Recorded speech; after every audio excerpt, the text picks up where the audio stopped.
wanted to leave him, but they wouldn't let me. And so we went to the Mamertine prison. Serious. My son and I went here because I wanted him to see this room.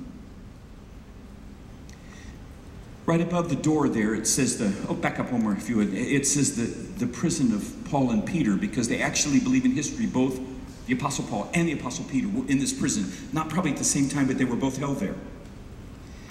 And then you take some steps down inside and you go into this room. Now, the altar wasn't there, but you know the cross upside down, that's to honor Peter, who they say was crucified upside down. And the stone there, they believe at one point Paul may have been lashed around it, but it's hard to see in this picture. There's a little you see kind of a little half black circle in the floor there?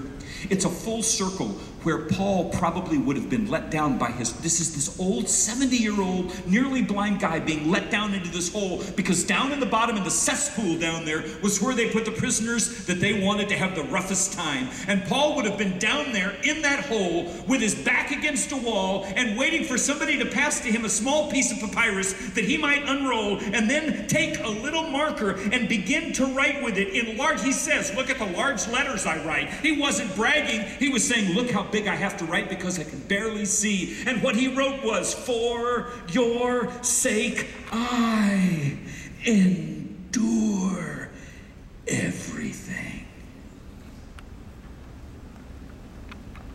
And when he writes everything, he's not talking about lunch being late, or the internet not working, or the cable going out, or we don't have any more Coke. He's talking about everything.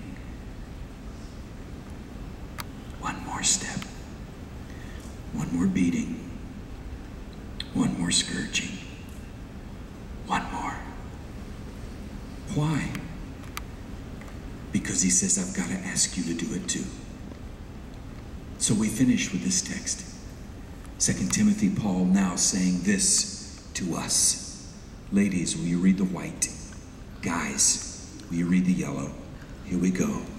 Ladies, but you keep your head in all situations. Endure hardship. Oh, come on, guys. That word hardship means everything. Try it one more time, ladies. And can you sound like your grandma, ladies? You know when grandma says, will you just knock it off? Will you just stop that?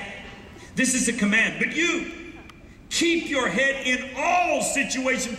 Man, I just love her and I just can't. I had a young lady come to me after giving a lecture at a college about purity, one of the topics we talked about last night, and she pulled me aside and said, Mr. Walling, can I talk to you? And I said, yeah, sure. And so we kind of got off in the corner and she's like, I just don't know how to say this, but I really want to be pure, but it's so hard. My boyfriend's a Christian. He's even here at this conference, and we've been dating for like a year, and it's just so hard because, you know, when we get together, it's like he just can't control himself. I mean, if we just start kissing and stuff, he can't control. Paul says, keep your head in all situations.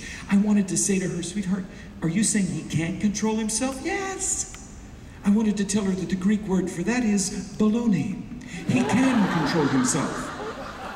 Don't let him say, I can't control myself. Yes, you can control yourself. Paul says, keep your head in all situations. Let me make it clear. Humans can control themselves. Dogs can't, okay? That's the big difference between dogs and humans. You're never going to hear a dog say, well, I'd love to, but I'm married. I can't. Dogs don't act that way, all right? Does everybody understand who's had a dog? You know what I'm talking about? Ladies, if you're dating some guy who says, I can't control myself, he belongs in a kennel, not in a car with you, okay? I don't know how much plainer to make it. Woo! Yeah! Guys, this text is for us. Keep your head in what? All situations. Ladies, tell them. Here we go. Ladies, but keep your head in all situations. Endure hardship. Now, here's the tough one. He says, even when it's difficult, even when it's hard, even when you're tired, even when you're ticked, even when you're frustrated, even when everybody says, I can't believe you haven't done that, you say, one more step, one more day. Hupomeno. With God's help, I will endure. But where do you get the strength? Where do you get the power? Where do you get the courage? Where are we going to plug into when I send you out of here? When this evening is over and it's like, yes, that was so awesome, but the next day and the next day and the next day. You know, I read an article a while back about motivation. It was in Omni magazine, which is supposedly a really magazine for bright people. But I'm reading it thinking, wow, this is like biblical principles. The magazine basically said there are 3 things that motivate people to do stuff. There's basically only 3 things that motivate people to do stuff. Is you know what the number 1 base motivator is? Money. Fear. Fear. We are motivated by being scared. That's the way our parents teach us from the very beginning. Right? You remember that? Don't you do that? You say, oh, no, our parents teach us by loving us and caring for us. I've had children. I know the truth. And the truth is, when I come in and I find Taylor, my son, I find him with a fork trying to pry off the plastic cover off an electric socket. I'm thinking this through. He's about this age, and he saw Mom plugging and unplugging things and thought it was really cool, and he couldn't get the plastic thing off himself, so he's bright enough to go get a metal fork and start stuffing it in there and prying it off. And I came in the room and freaked and went, no! And he screamed and turned around. And he always turns around that look that children are given from birth, that, what? You know, I wasn't doing nothing. What? Do you know what I did? I smacked his little hand and said, no! Oh, why didn't you explain it to him? Do you think it would have worked? Fear works. Do you think it would have worked if I'd have said, hey, buddy, look at me and listen to me now. There's 2 little pieces of electrical cord in there, and those 2 little pieces of electrical cord are all filled with electrons. Those electrons move back and forth, and they're all the way connected up to Duke power. And if you stick that fork in there, it's going to cause the electrons in the fork to get excited. They're going to get excited. Electrons in your hand are going to get excited. All the electrons in your arm get excited. All the way up to your heart. Your heart's going to get so excited, it's going to go into arrhythmia, which means it's not going to beat. It's not going to pump properly. And when it quits pumping, it's not going to get any oxygen to the brain. When you don't get oxygen to the brain, you'll go into coma. You'll fall over, and the brain cells start to die. And once those brain cells start to die, they never come back. And when you're laying there on the ground, you're in that coma. You're finally going to stop breathing and stop thinking, and you're going to die. And Mommy will cry, so don't put the fork in there.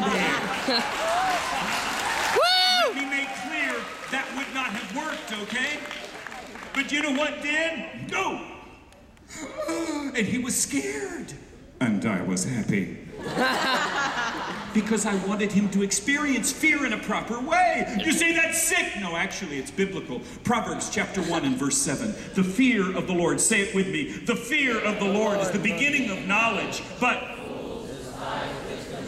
yeah, the fool's the word there for somebody who doesn't have common sense, all right? And somebody's like, what? The fool despises wisdom. Despises wisdom and